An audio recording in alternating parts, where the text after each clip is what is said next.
l'accord sur le climat a été adopté sous les vivas le 12 décembre 2015. Nous étions tous très enthousiastes. Il y a eu beaucoup d'initiatives à ce moment-là qui ont été montrées. Plus de 190 pays non seulement avaient signé, mais ont ratifié l'accord. Et donc tous les espoirs étaient permis. 3 ans après, on ne peut que voir à quel point le chemin est long et parsemé d'embûches.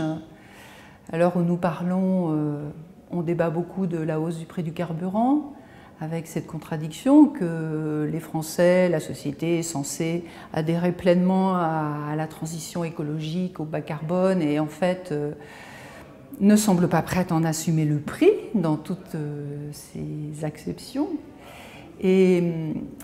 Et donc le sens de mon propos aussi, c'est de montrer que cette transition, même si on veut mobiliser les gens à travers des actions et de multiples initiatives positives, elle ne se fera pas de façon linéaire, elle ne se fera pas en chantant, elle ne se fera pas sans effort, sans conflit, sans débat, sans résistance.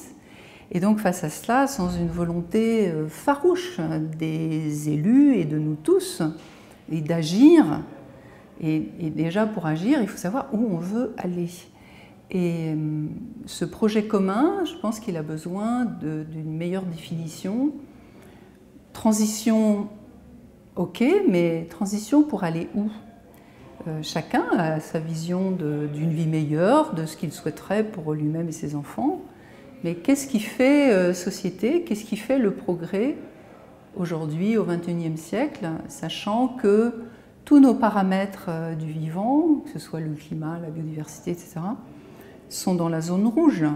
Voilà. Donc, je pense aussi, et c'était ce que j'ai voulu dire, que nous devons coller vraiment au réel et aux préoccupations des gens aujourd'hui, dont beaucoup sont très très éloignés de ce que nous disons, et qui portent au pouvoir des démagogues, des populistes, des gens qui vivent des peurs, mais qui vivent aussi de l'illusion qu'ils donnent à leurs concitoyens que la vie peut continuer comme avant et qu'on peut consommer de la même façon et on va consommer plus sur un fond aussi d'inégalité sociale croissante. C'est ça aussi qui rend cette transition si difficile à conduire.